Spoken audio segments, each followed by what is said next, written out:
క్యాన్సర్కి సంబంధించి అలాగ ముందు సూచనలు ఏమీ ఉండవు. క్యాన్సర్ చాలా ప్రమాదకరమైనటువంటి జబ్బు అన్నమాట. కానీ దీన్ని మనం క్యూర్ చేయొచ్చు, తగ్గించవచ్చు.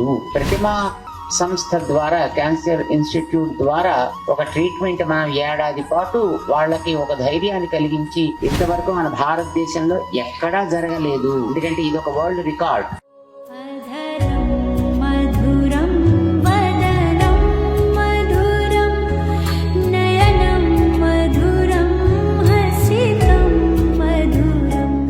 జై శ్రీమన్నారాయణ. ముందుగా శ్రీమాన్ అవినాష్, సుమిత్ర దంపతులకి అనేక మంగళాశాసనాలు చేస్తున్నాం. వారితో పాటు శ్రీమాన్ నారాయణ గారు, రాహుల్ నారాయణ గారు, వారి టీం అందరికీ కూడా మేము అనేక మంగళాశాసనాలు చేస్తున్నాం. ఒక మంచి కార్యక్రమానికి వారు చాలా ఉదారంగా సిద్ధపడ్డందుకు. చాలా మందికి క్యాన్సర్ ఆ పేరు వినగానే చాలా భయం వేస్తుంది. తలకాయ నొప్పి వచ్చిందంటే భయం లేదు, రొమ్ము నొప్పి వచ్చిందంటే భయం లేదు, కడుపు నొప్పి వచ్చిందంటే భయం లేదు, కాలు చెయ్యి నొప్పి వచ్చాయంటే భయం లేదు.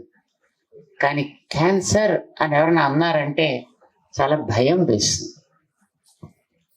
ఎందుకని అంటే క్యాన్సర్ అనే పేరు చెప్పే స్థితికి వచ్చింది అంటే అది లోపల ఎంతో మురిగి ఉందన్నమాట, పెరిగి ఉందన్నమాట.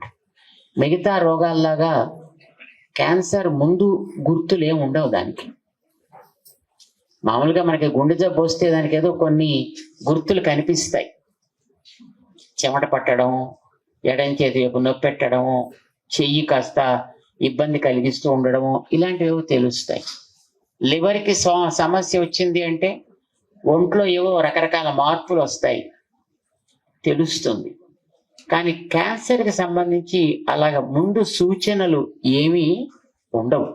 క్యాన్సర్ చాలా ప్రమాదకరమైనటువంటి జబ్బు అన్నమాట, నిజమే. కానీ దీన్ని మనం క్యూర్ చేయొచ్చు, తగ్గించవచ్చు. తగ్గించడానికి చేత కాని జబ్బు అయితే క్యాన్సర్ కాదు. క్యాన్సర్ని ఏదో రకంగా మనం తగ్గించుకోవచ్చు, కానీ ఎప్పుడు దాన్ని ముందుగా మనం గుర్తించగలిగితే తగ్గించుకోవచ్చు. ముందుగా దాన్ని గుర్తించకుండా దాన్ని ఉదాసీనతతోటి వదిలిపెట్టేసి దాని లోపల పెరగనిస్తే దానికి ట్రీట్మెంట్ చేయడం అనేటటువంటిది చాలా కష్టం. ఇప్పటిదాకా డాక్టర్ అవినాష్ గారు చాలా విషయాలు చెప్పారు మనకి ఈ క్యాన్సర్ విషయంలో. ఈ ప్రతిమా క్యాన్సర్ ఇన్స్టిట్యూట్ ద్వారా ఏమేమి సేవలు అందించబోతున్నాము అని చెప్పారు. చాలా గొప్ప విషయం ఏంటంటే ఏడాది పాటు ఈ ఉద్యమాన్ని చెయ్యాలి అనేది వారి ఉద్దేశం. సుమారు 1,00,000 మందికైనా ఈ సందర్భంగా కొంత సేవ మనం చేసి వాళ్ళకి క్యాన్సర్ నుంచి విముక్తులయ్యే ఒక అవకాశం కలిగించాలి అనేది వారి యొక్క సంకల్పం. చాలా ఉదారమైనటువంటి సంకల్పం. సాధారణంగా క్యాన్సర్ హాస్పిటల్స్ మన దేశంలో చాలా ఉన్నాయి, మన రాష్ట్రంలో కూడా చాలా ఉన్నాయి. కానీ ఎందుకు క్యాన్సర్ ఇంకా రోజు రోజుకి పెరిగిపోతోంది అంటే హాస్పిటల్స్ ఉంటాయి, కానీ హాస్పిటల్ తరఫున వెళ్ళి ప్రజలలో అవగాహన కలిగించి వాళ్ళని తగినటువంటి వైద్యం స్వీకరించడానికి తీసుకొచ్చేటటువంటి వ్యక్తులు లేకపోవడం అనేటటువంటిది ఒక కొరత.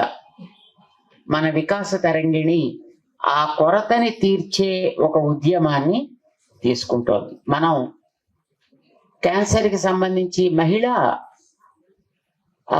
గర్భకోశ క్యాన్సర్కి సంబంధించినటువంటి ఒక ఉద్యమాన్ని 2007లో తీసుకోవడం జరిగింది. డాక్టర్ జ్యోతి గారు ఇక్కడ ఉండేటప్పుడు మన రాధాకృష్ణ గారు, వారి శ్రీమతి గారు వీణా గారు, వీరిద్దరూ కూడా దాంట్లో తగినటువంటి శిక్షణని పొంది ఆరంభం చేశారు ఆ కార్యక్రమాన్ని.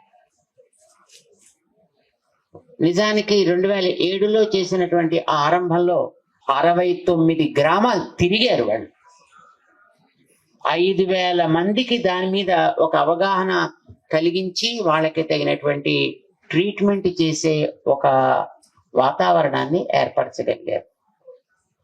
మరి అంతకుముందు హాస్పిటల్స్ లో వాళ్ళు క్యాన్సర్ స్క్రీనింగ్ వెహికల్స్ పెట్టుకొని, వాహనాలను పెట్టుకొని కూడా అంతమందిని రీచ్ కాలేకపోవడానికి కారణం ఏంటంటే, మేము క్యాన్సర్ క్యాంపు చేస్తున్నాము అని మనం గ్రామానికి వెళ్ళామనుకోండి, ఎవ్వరూ రావు. నేను క్యాన్సర్ క్యాంప్ అనగానే అమ్మో మనం వెళ్ళొద్దు అక్కడికి, ఏమో వెళ్తే అది ఏమైనా ఉందని చెప్తే, ఉందని తెలిస్తే వ్యక్తిలో సగం ప్రాణం పోయినట్టే. మనం క్యాంపులు ప్రారంభం చేసేటప్పుడు కూడా ఒక ప్రశ్న తల ఎత్తింది. ఇప్పుడు క్యాన్సర్ అనేది తెలియకపోతే వాళ్ళ మానాన్ని వాళ్ళు హాయిగా బతుకుతూ ఉంటారు. కానీ మనం పరీక్ష చేసిన తర్వాత క్యాన్సర్ ఉంది అని నిర్ధారణ చేశాక ఆ తర్వాత ఏం చేస్తారు? ఎందుకంటే తెలియనంత వరకు సుఖంగా బతుకుతారు. నాకు క్యాన్సర్ ఉంది అని తెలిసిందంటే అక్కడి నుంచి నిరసించుకోవడం ప్రారంభిస్తారు. సగం సగం సగం సగం అయిపోతూ ఉంటారు అక్కడి నుంచి. అంటే అది తెలియకుండా ఉంటేనే మంచిదండి. తెలియచేసిన తర్వాత వాళ్ళకి తగిన ట్రీట్మెంట్ ఇచ్చే బాధ్యత మీరు తీసుకుంటారా? ఇలాంటి ప్రశ్నలు కూడా మొట్టమొదటి వచ్చాయి. అయితే అప్పట్లో మా దగ్గర దానికి తగినటువంటి సమాధానం అయితే లేదు. కానీ అసలు తెలియకుండా ఎప్పుడో ఒకనాడు హఠాత్తుగా ప్రాణం పోవడం కంటే ముందుగా తెలియచేసి వాళ్ళకి ట్రీట్మెంట్ తీసుకునే అవకాశం కలిగించడం దాకా మనం చేద్దాము. ఇది మనం ప్రారంభించినప్పుడు అప్పట్లో సంకల్పం చేయడం జరిగింది. 2010 నుంచి సీరియస్ గా ప్రారంభించారు. ఇప్పటిదాకా 1500 క్యాంప్స్ చేశారు. 35 లక్షల మందికి పైగా మహిళలకి దీంట్లో ఒక అవగాహన కలిగించడం, దాంట్లో కొంతమందికి ట్రీట్మెంట్స్ చేయడం, కొంతమందికి చక్కటి ఆరోగ్యాన్ని కలిగించే ఉద్యమం చేయడం, ఇవన్నీ కూడా జరుగుతున్నాయి. అది ఇప్పటికే జరుగుతోంది ఇంకా. కానీ ఇప్పుడు ఈ ఏడాది చేయబోయేటటువంటి కార్యక్రమం ఇది ఒక విలక్షణమైనటువంటి కార్యక్రమం. ఇప్పటిదాకా మన వికాస తరంగిణి కేవలం మహిళలకు సంబంధించినటువంటి సర్విక్స్ క్యాన్సర్ కి సంబంధించిన ట్రీట్మెంట్ మాత్రమే దృష్టిలో పెట్టుకుని ఇప్పటిదాకా చేస్తాం. కానీ ఇప్పుడు ఈ ప్రతిమ సంస్థ ద్వారా, క్యాన్సర్ ఇన్స్టిట్యూట్ ద్వారా కేవలం ఒక క్యాన్సర్ అనే కాదు, ఎవరికి ఏ రకమైనటువంటి క్యాన్సర్ ఉన్నప్పటికీ కూడా దానికి తగినట్లుగా ఒక ట్రీట్మెంట్ మనం ఏడాది పాటు వాళ్ళకి ఒక ధైర్యాన్ని కలిగించి ఇవ్వడం అనేటువంటిది ఒక ఉద్యమంగా పెట్టుకొని ప్రారంభం చేస్తున్నారు. కానీ డాక్టర్ గారు ఒక సూచన చేశారు. క్యాన్సర్ కి ట్రీట్మెంట్ చేయాల్సి వచ్చింది ఒక ఇన్స్టిట్యూట్ లో అంటే పేషెంట్ వస్తేనే చేస్తారు. ఊళ్ళకి వెళ్ళి పేషెంట్ ని పట్టుకుని నీ క్యాన్సర్ ఉందా లేదా పరీక్ష చేసి హాస్పిటల్స్ లో ట్రీట్మెంట్ చేయడం అనేది జరగదు. కానీ హాస్పిటల్కి ట్రీట్మెంట్ కోసం నాకు ఈ జబ్బు ఉంది అని చెప్పుకోవలసిన స్థితిలో ఒక వ్యక్తి వచ్చాడు అని అంటే అప్పటికి చాలా ముదిరిపోయిన వ్యాధితోటి వచ్చాడు అని అర్థం. కానీ ముదిరిన తర్వాత ట్రీట్మెంట్ సులభమా, లేదా ముదరక ముందు చేయడం మంచిదా? ముదరక ముందే చేయాలి. వ్యాధి వచ్చిన కొత్తలోనే గుర్తించి దాన్ని కనుక మనం ట్రీట్మెంట్కి తేగలిగితే ఆ వ్యాధిని పూర్తిగా నిర్మూలన చేయొచ్చు.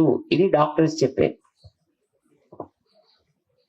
ఇప్పుడు వ్యాధి వచ్చిన కొత్తలో గుర్తించగలిగాం అనుకోండి, అసలు అది లేకుండా చేసేయచ్చు. వాళ్ళ జీవితంలో మళ్ళీ ఇంకా క్యాన్సర్ అనే ఆలోచన అవసరం లేకుండా చేయొచ్చు. కానీ ఇప్పుడు మొదట్లో రాగలిగితే, కానీ మొదట్లో రావాలని ఎలా తెలుస్తుంది? ఎవరికీ తెలియదు. ఎందుకంటే క్యాన్సర్ అనే దానికి గుర్తులేం కనిపించవు. అది ఒక పెద్ద సమస్య. అందుకోసమని మనందరి బాధ్యత ఏంటంటే గ్రామాల్లో ఉండేటటువంటి ప్రతి వ్యక్తి కూడా, మహిళలైతే ఒక 30 ఏళ్ళు దాటితే, ఇప్పుడు విదేశాల్లో అయితే 25 ఏళ్ళు దాటితే చాలు చేయాలి అనేది ఒక నిర్బంధంగా అక్కడ ఏర్పాటు చేశారు. విదేశాల్లో 25 ఇయర్స్ దాటితే చాలు వాళ్ళకి తప్పనిసరిగా వాళ్ళకి పరీక్ష చేసి తీరాలి అని. సరే, మన భారతదేశంలో 35 ఏళ్ళు అనేది ఒకటి పెట్టుకున్నారు. సో 25, 30, 35 ఒక వయస్సు దాటిన తర్వాత, ఒక 25-30 ఏళ్ల వయసు దాటిన తర్వాత ప్రతి మహిళకి కూడా మనం చెప్పాల్సింది ఒకటి ఉంది. వెళ్ళి కనీసం ఇలాంటి పరీక్ష కూడా నువ్వు చేసుకో, క్యాన్సర్ పరీక్ష ఒకసారి చేయించుకో. ఇది నాకేం లేదు కదా, ఎందుకు నేను పోవాలి అంటే, నీ వచ్చిందాకా నీకు ఉంది అని తెలిసేట్టు వస్తే అది లోపల బాగా పెరిగిపోతేనే తెలుస్తుంది. మీరు ఎప్పుడైనా ఇంట్లో నీళ్లు కాస్తుంటారా? పొయ్యి మీద నీళ్లు కాస్తారా కైరా? నీళ్లు వేడెక్కుతాయా? పొయ్యి మీద పెడితే వేడెక్కిందని ఎలా తెలుస్తుంది మీకు?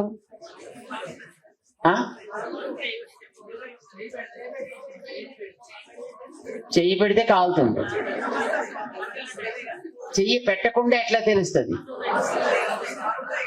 నీళ్ల మీద పొగ వస్తుంది, నీళ్లలోంచి బుడగలు వస్తాయి. మొత్తం ఆ గిన్నెలో అన్ని వైపుల నుంచి కూడా బుడక బుడక బుడక బుడకమని బుడగలు వస్తుంటాయి. కనుక నీళ్లు వేడెక్కుతున్నాయి, నీళ్లు మరుగుతున్నాయి అని తెలుస్తుంది. వేలు పెట్టి చూస్తారేంటి ఎవరైనా? వేలు పెడితే ఏమవుతుంది? తొక్క ఉడుతుంది. అయితే వేలు పెట్టి చూడక్కర్లా, బుడగలు వస్తే పొగ వస్తే మీకు వేడెక్కిందని తెలుస్తాం. అవునా కదా? మరి మీరు ఎప్పుడైనా నీళ్లలో మైదా పిండి కలిపి దాన్ని పొయ్యి మీద పెట్టి చూసారా? అరే ఎప్పుడు మైదా పిండి పెట్టనే లేదా? ఈసారి పెట్టి చూడండి.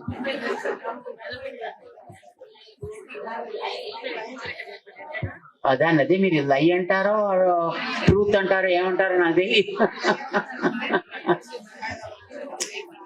మైదా పిండి లాంటిది కానీ, వరి పిండి లాంటిది కానీ నీళ్లలో బాగా కలిపి పలసగా దాన్ని మీరు పొయ్యి మీద పెడితే వేడెక్కినట్టుగా మీకు తెలుస్తుందా? మామూలుగా నీళ్లలోంచి బుడగలు వచ్చినట్టుగా దాంట్లోంచి బుడగలు రావు. మామూలు బుడగలు రావు దాంట్లోంచి, ఎందుకంటే చిక్కగా ఉంటుంది కదా.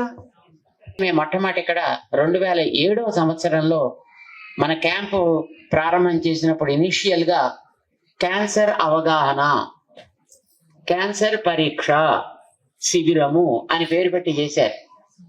చేస్తే 69 గ్రామాలు తిరిగినా 5,000 దాటలేదు. ఎందుకు ఇంత తక్కువ నెంబర్ వచ్చింది అని చూస్తే తర్వాత నాకు తెలిసింది ఏంటంటే, క్యాన్సర్ అనే పేరు చూడగానే అందరికీ భయం. ఏమో నేను పెడితే నాకు క్యాన్సర్ ఉందని తెలిస్తే ఏమైపోద్దో ఏందో. అందుకోసమని దీని మీద కొంత అవగాహన కలిగించుకొని దాని మీద కొంత రీసెర్చ్ చేసిన తర్వాత 2010వ సంవత్సరం నుంచి దాంట్లో మార్పు చేయడం జరిగింది. క్యాన్సర్ అనే పదం వాడద్దు, మరేం వాడాలి? మహిళా ఆరోగ్య వికాస్, ఉమెన్ హెల్త్ కేర్ అని పేరు పెట్టి, కానీ దానికి ఆ మహిళల్లో మన అవగాహన కలిగించడానికి ఎలా వాళ్ళని అడగాలో, ఏమేమి రకమైన ప్రశ్నలు వెయ్యాలో అది మన డాక్టర్స్ ఒక పెద్ద ప్రశ్న పత్రాన్ని తయారు చేసి ఒక 40 క్వశ్చన్స్ తోటి మన వాళ్ళందరికీ వాలంటీర్స్కి ట్రైనింగ్ ఇచ్చారు. కనుక ఇంటింటికి వెళ్ళి వాళ్ళని పరిశీలన చేసి నీ ఆరోగ్యం ఎట్లా ఉంది, మీకు ఎలా జరుగుతున్నాయి, ఏం జరుగుతున్నాయి అని ఒక మిత్ర పరిచయం లాగా, ఒక స్నేహితురాలతో మనం మాట్లాడుతున్నట్టుగా, ఆ స్నేహితురాల్ని మనం ప్రశ్న వేస్తున్నట్టుగా ప్రశ్న వేసేటటువంటి పత్రాన్ని తయారు చేసి ఇవ్వడం జరిగింది. వాళ్ళకి ఒక అవగాహన ఆ రకంగా కలిగించి క్యాంపుకి ఇన్వైట్ చేసి, అప్పుడు వాళ్ళకి ఈ VIA పరీక్షలు చేసేటప్పుడు అట్లా చేస్తున్నారు. అలా చేస్తే ఒక్కొక్క క్యాంపుకి సుమారు 100 నుంచి 150 మంది దాకా రావడం జరిగింది. ఆ తర్వాత పరీక్ష చేసే కాలంలో కూడా అన్నాడు కూడా క్యాన్సర్ అనే పదం వీరంత వరకు వాడరు. ఏదైనా ఆరోగ్యంలో ఏదో ఒక రకమైనటువంటి అబ్నార్మాలిటీ ఉంది, ఏదో ఒక మనకి తెలియనటువంటిది, ఏదో ఒక కొత్తదనం ఏదో ఉంది, కనుక దాని మీద పరీక్ష మనకు అవసరం అనేదే మన వాళ్ళు మాట్లాడుతూ ఉంటారు. మరి దీనికి ఎట్లా కుదురుతుందో కుదరదా అని ఐ హావ్ నో ఐడియా. అంటే క్యాన్సర్ అని చెప్పకపోతే అసలు దాని మీద మనకు వర్క్ జరుగుతుందా జరగదా అని. బట్ దేనికైనా ఒంట్లో ఎక్కడ ఏ రకమైనటువంటి ఒక మనకి కొత్తదనం కనిపించిన, సహజంగా ఉండేది అసహజంగా ఏది కనిపించిన. అబ్నార్మాలిటీ అంటే అసహజంగా ఉండడం అని అర్థం. మామూలుగా సహజంగా అంటే మనకి శరీరం ఇలా ఉంది, ఇక్కడ ఏదైనా చిన్న పొక్కు వచ్చింది అనుకోండి అసహజం. మామూలుగా నోరు తెరిస్తే ఎర్రగా ఉంటుంది, ఎక్కడైనా తెల్లగా కనిపించిందంటే అది అసహజం. ఈ అసహజాన్నే మన వాళ్ళు ఇంగ్లీష్ లో అబ్నార్మాలిటీ అని అంటారు. చేత ఎక్కడ ఏ రకమైనటువంటి అబ్నార్మాలిటీ నోట్లో కానీ మన ఒంట్లో కానీ ఎక్కడ ఉన్నప్పటికీ కూడా వెంటనే పరీక్ష చేసుకోవడం అవసరం. పైసలు ఖర్చు అక్కర్లేదు. ఇక్కడ ప్రతిమా హాస్పిటల్ ఉంది, పరీక్ష ఉచితంగానే చేస్తుంది, మీకు ఏ శ్రమ అవసరం లేదు. వాళ్ళు నిజంగా ఒకవేళ వచ్చే అవకాశం లేకపోతే ఇందాక డాక్టర్ గారు చెప్పారు, మాకే ఒక వెహికల్ ఉంది, ఆ వెహికల్ మేము అక్కడికి పంపిస్తాం. అయితే ఒక్కళ్ళు అని కాకుండా ఆ చుట్టుపక్కల కొంతమందిని మీరు తయారు చేసి కనీసం ఒక కొద్ది మంది నెంబర్ తయారైతే మన వెహికల్ అక్కడికి వస్తుంది. ఇప్పుడే మా రాధాకృష్ణ గారు చెప్పారు, మరొక వెహికల్ కూడా మనం దానికి ఏర్పాటు చేసి పెడతాం. 2 వెహికల్స్ ఎక్కడ రెడీగా ఉంటాయి. ఎక్కడ ఎవరికి ఏ సమస్య ఉన్నా అక్కడికి వెహికల్ వస్తుంది. అప్పట్లో మనకి గుంటూరులో ఉండేటువంటి మన ఎన్ఆర్ఐ హాస్పిటల్ వాళ్ళ దగ్గర మెమోగ్రామ్ తోటి అప్పట్లో ఒక వెహికల్ ఉండేది, కానీ వాళ్ళ దాంట్లో క్యాన్సర్ డిపార్ట్మెంట్ లేదు అప్పటికి ఇంకా. కానీ ఆ వ్యాన్ అయితే వాళ్ళకి ఎవరో ఒకరు డొనేట్ చేశారు. ఆ డొనేట్ చేసిన వ్యాన్ని మనం ఇక్కడికి తెచ్చుకున్నాం అప్పట్లో 2007లో. మేము వాడతాం, మాకు ఇవ్వండి అంటే వాళ్ళు మనకి ఇచ్చారు, తెలిసిన వాళ్ళు ఉండడం చేత. సో మనం ఆల్మోస్ట్ ఇక్కడ తిరిగినటువంటి అన్ని విలేజెస్ కి కూడా ఆ వ్యాన్ తీసుకుని వెళ్ళి వాళ్ళతో పరీక్షలు చేయించడం జరిగిందన్నమాట. విలేజెస్ లో జనాలకి అవగాహన కలిగించాలి. క్యాన్సర్ కి ట్రీట్మెంట్ ప్రధానము కాదు, అవగాహన కలిగించడం అనేదే ప్రధానము.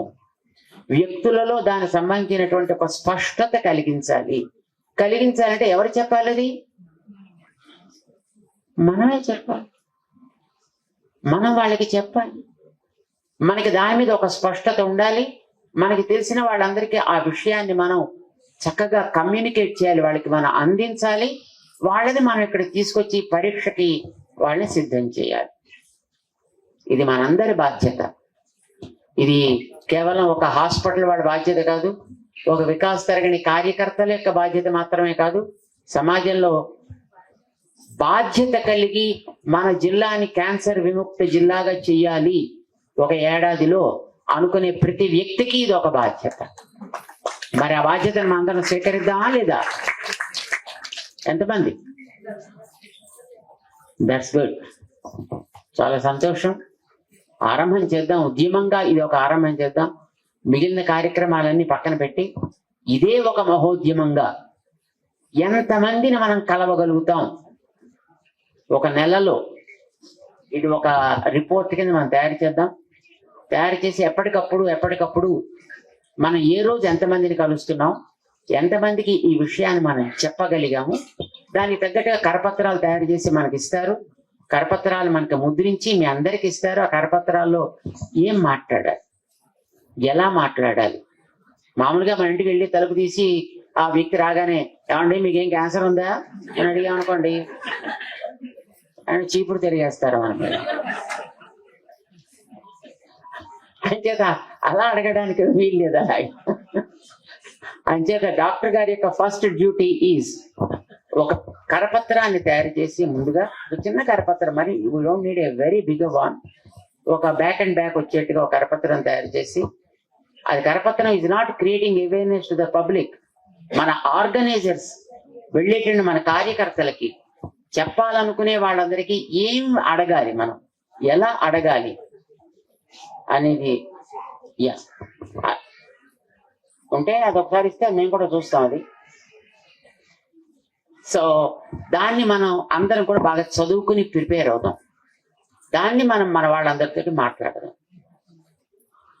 వ్యక్తుల్ని త్వరగా డాక్టర్ గారు అంటున్నారు మాకు ఆకలి ఎక్కువగా ఉంది, ఎంతో మందికి ట్రీట్మెంట్ ఇవ్వాలని, మా ఆకలి తీర్చేట్టుగా మీరు జనాలను అందరినీ తీసుకొచ్చి మా దగ్గర పెట్టండి. ఇద్దరికి ఎప్పుడో బకాసురుడు అని వినేవాళ్ళం సినిమాల్లో. వాడికి రోజుకు ఒక బండి, ఒక మనిషి, 2 ఎడ్లు వాడికి పంపించేవారట. అలాగే మన డాక్టర్ గారికి అదే క్యాన్సర్ అనే పదం లేకుండా ఏ అవయవానికి ఏం సమస్య ఉంటే రావచ్చు, అది వద్దాం. The main focus is that. ఎందుకంటే మన క్యాన్సర్ అని చెప్పామంటే వాళ్ళు ఎవరు రాదు. అది మన ప్రోగ్రామ్ లక్ష్యం కాస్త మనకి డైల్యూట్ అయిపోతుంది. నిజంగా ఏంటారు, క్యాన్సర్ అనే పదం వాడకుండా మీకు నోట్లో ఏమైనా సమస్యలు ఉంటే రండి తప్పకుండా. లేదు కడుపులో ఏమైనా మీకు మంట లాంటివి ఏమైనా ఉంటే రండి ఇక్కడికి. లేదు మలాశయంలో మల విసర్జన జరిగేటప్పుడు ఏదైనా లోపల మీకు సమస్యలు ఏర్పడుతుంటే, లేదా మలబద్ధకం ఏర్పడి దానివల్ల మంట గింట లాంటివి ఏమైనా వస్తుంటే రండి ఇక్కడికి. ఒకసారి మీకు పరీక్ష ఉచితంగానే మేము చేయిస్తాము. చేత మీరు దానికి ఏం పైసలు ఖర్చు పెట్టుకోక్కర్లేదు అనే మాట మన వాళ్ళకి చెప్పగలగాలి. అలాగే వాళ్ళకి ఆయాసం వస్తుంటే, గాలి పీల్చేటప్పుడు గాలి వదిలేటప్పుడు లోపల ఎక్కడైనా మంట గింట వస్తుంటే రండి ఇక్కడికి, హాస్పిటల్కి మేము తీసుకెడతాం. మీకు సమస్య లేకుండా, పైసల ఖర్చు మీకు అక్కర లేకుండా పరీక్ష చేయించి దానికి తగిన ట్రీట్మెంట్ దాకా కూడా డాక్టర్ గారు బాధ్యత తీసుకుంటున్నారు. This is great thing. మేము అడిగాం డాక్టర్ గారిని స్పెసిఫిక్ గా, పరీక్ష చేసి ప్రాథమిక చికిత్స వరకైనా లేకపోతే దాని చివరి దాకా చేసేటటువంటి ఒక ఉద్యమం ఉందా అంటే డాక్టర్ గారు చెప్పారు, ప్రాథమిక అవగాహన దగ్గర నుంచి ప్రాథమిక పరీక్ష చేసి అది వాళ్ళకి అవసరం అని అనిపిస్తే తప్పకుండా ట్రీట్మెంట్ చివరికి పూర్తి అయ్యేంత వరకు కూడా మేము బాధ్యత తీసుకుంటాము అని చెప్పారు డాక్టర్ గారు. కానీ ఒక విషయం మనం జ్ఞాపకం పెట్టుకోవాలి, ముదిరిన తర్వాత వచ్చి అయ్యో మాకు తగ్గలేదండి, అరే ఇట్లా అయిపోయానండి అని అనకూడదు ఎప్పుడు. జత లేదు నేను అంతా బాగానే ఉన్నాము అని అనుకునేటువంటి వాళ్ళల్లో కూడా ఈ అవగాహనని మనం కలిగించి, అవగాహన కలగడం అనేది ప్రధానము.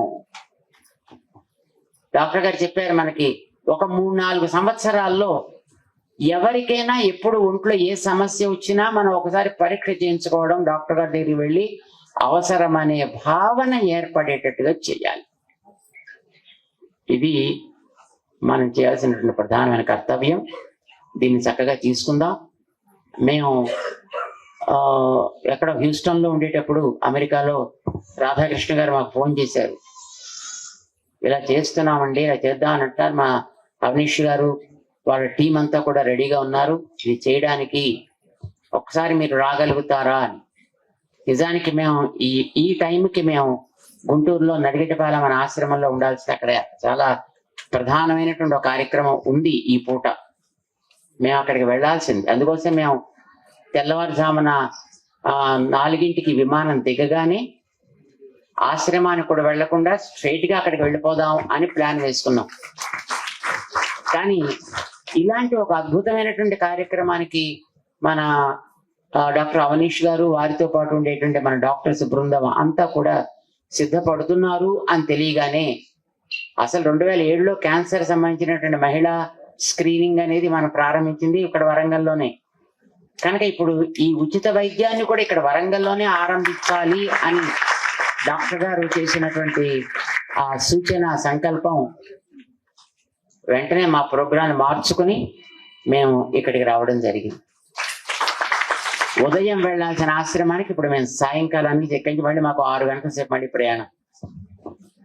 అయినప్పటికీ కూడా we are ready for that, because సమాజపు ఆరోగ్యాన్ని, మన జిల్లాకి ఒక ఘనతని, ముఖ్యంగా వరంగల్ జిల్లాకి ఇలాంటి ట్రీట్మెంట్ ఏడాది పాటు క్యాన్సర్ అవగాహన, అన్ని అవయవాలకి సంబంధించినటువంటి క్యాన్సర్ సంబంధించిన అవగాహన సమాజంలో కలిగించి, దానికి తగినటువంటి పరీక్షలు చేయించి, దానికి తగినటువంటి ట్రీట్మెంట్ చేయించాలనే సంకల్పం ఇంతవరకు మన భారతదేశంలో ఎక్కడా జరగలేదు. అది మొదటిసారి మన ఈ ప్రతిమా క్యాన్సర్ ఇన్స్టిట్యూట్ ఆరంభం చేస్తోంది. ఇది ఒక గొప్ప కార్యం, ఇది ఒక మహాయజ్ఞం. ఇది కనుక దీంట్లో సహకారాన్ని అందించాల్సిన బాధ్యత ప్రతి వ్యక్తికి ఉంది. తప్పకుండా దీనికి మనం అందరం కూడా సిద్ధపడదాం అనే ఉద్దేశంతో మేము ఇక్కడికి రావడం జరిగింది ఈవేళ. కానీ మాకు ఇక్కడికి రాగానే పొద్దున్నే వాతావరణం చూసాం. మేము రోడ్లో మేము వచ్చేటప్పుడే మోకాల్లో నీళ్ళల్లో వచ్చాం మేము అక్కడికి. ఇలాంటి వాతావరణంలో ఎవరు రాగలుగుతారు ఇక్కడికి? మరి ఇవాళ మనం పెట్టుకున్న క్యాంప్ నడుస్తుందా నడవదా అని అడిగాం. ఏమైనా సరే మన వికాస్ తరంగిణి వాళ్ళు పట్టిన పట్టు వదిలేవాళ్ళు కారు. మా రాధాకృష్ణ గారు చెప్పారు, మనకి చుట్టుపక్కల ఉండేటువంటి వాళ్ళందరూ కూడా తప్పనిసరిగా వస్తున్నారు. అంచేత మనం ఈ కార్యక్రమాన్ని మనం తప్పకుండా ప్రారంభిద్దాం. డాక్టర్ గారు కూడా మొట్టమొదట క్యాంప్ బయట పెడదామని అనుకున్నారు, కానీ వాతావరణం అనుకూలం కాకపోవడం చేత లోపలే ఏర్పాటు చేస్తున్నారు. లేదా మనకేం లోటు ఉండదు, తప్పకుండా దీన్ని మనం ప్రారంభం చేస్తున్నాము అని వారు ధైర్యం చెప్పారు. చాలా సంతోషంగా ఉంది. మీ అందరికీ కూడా మేము మంచి శక్తిని భగవంతుడు ఇవ్వాలి అని ప్రార్థన చేస్తున్నాం. ప్రతి కార్యకర్త కూడా, ప్రతి వికాస్ తరంగిణి కార్యకర్త కూడా ఒక సైనికుల్లాగా ఈ ఉద్యమాన్ని భుజాల మీద వేసుకొని దీన్ని ఇంటింటికి మనం అందజేద్దాం. వ్యక్తుల్ని ఇక్కడికి తీసుకొచ్చి డాక్టర్ గారికి హాస్పిటల్కి ఉండేటువంటి ఆకలి తీరేంతగా కావలసినటువంటి వ్యక్తుల్ని మనం అందజేద్దాం. అయితే ముదిరిపోయినప్పుడు కాకుండా మొదట్లోనే తీసుకొచ్చి వాళ్ళని మనం చూపించి వాళ్ళకి ఇలాంటి వచ్చే అవకాశం లేకుండా చేయడం, కానీ అలాంటి సూచనలు కనిపించిన వాళ్ళకి దాన్ని తొలగించి మంచి ఆరోగ్యాన్ని పొందే అవకాశాన్ని కలిగించడంలో మన వంతు తోడ్పాటుని, మన వంతు సేవని మనం అందరం కూడా చేయడంలో ముందుందాం. ఎందుకంటే ఇది ఒక వరల్డ్ రికార్డ్, జ్ఞాపకం పెట్టుకోండి. ఇది ఒక గిన్నీస్ బుక్ లో ఎక్కేటటువంటి ఒక మహాద్భుతమైనటువంటి కార్యక్రమం. ఇది మన ప్రతిమా ఇన్స్టిట్యూట్ చేయబోతోంది. మన వికాస్ తరంగిణి కూడా దాంట్లో భాగస్వామి కావడం అనేటటువంటి మాకు చాలా ఆనందాన్ని కలిగించేటువంటి విషయం. అంచేత ఇందులో ఎవరెవరు పాల్గొంటున్నారో మీ అందరి పేర్లు గిన్నీస్ బుక్ లో ఎక్కుతాయి. అంచేత డాక్టర్ గారు వారి రికార్డు గిన్నీస్ బుక్ లో ఎక్కేటప్పుడు మా వాళ్ళందరి పేర్లు కూడా వచ్చేట్టుగా చూసుకోండి. ఇందాక మా రమేష్ గుప్తా గారు అన్నారు, స్వామివారు మంచి మంచి కార్యక్రమాలు చేస్తున్నారు కానీ పబ్లిసిటీ కావటం లేదు. మనం ఎప్పుడూ పబ్లిసిటీ కోరుకోలేదు. సేవ చేయడం మన బాధ్యత. పబ్లిసిటీ వచ్చిందా లేదా అనేది ఆ పబ్లిసిటీ కోరుకున్న వాళ్ళకి అవసరం తప్ప మనం ఎప్పుడూ దాన్ని మనం ఆశించట్లేదు. సిన్సియర్గా చేద్దాం, చేసేదేదో మంచిగా చేద్దాం ఆ చేయవలసినటువంటి కార్యక్రమాన్ని. మీ అందరికీ కూడా మేము ముందుగానే అలాంటి శక్తి ఏర్పడాలి. మీ చుట్టుపక్కల వాళ్ళలో అలాంటి చైతన్యాన్ని మీరు కలిగించగలిగే ఒక మంచి కార్యకర్తగా మీరందరూ కూడా పనిచేయాలి అని మేము ఆశిస్తూ మీ అందరికీ అనేక మంగళాశాసనాలు చేస్తున్నాం. ఎక్కడ ఎవరికి ఏ రకమైనటువంటి సమస్య ఏర్పడ్డా మన డాక్టర్ గారికి మీరు సమాచారాన్ని అందించండి. డాక్టర్ గారు దాని మీద తప్పనిసరిగా రెస్పాండ్ అవుతారు. మేము డాక్టర్ గారిని అప్పుడప్పుడు ట్యాప్ చేస్తూ ఉంటాం. ఏం జరుగుతోంది అనేటటువంటిది మళ్ళీ మేము తెలుసుకుంటూ ఉంటాం. కార్యక్రమాన్ని చక్కగా చేద్దాం.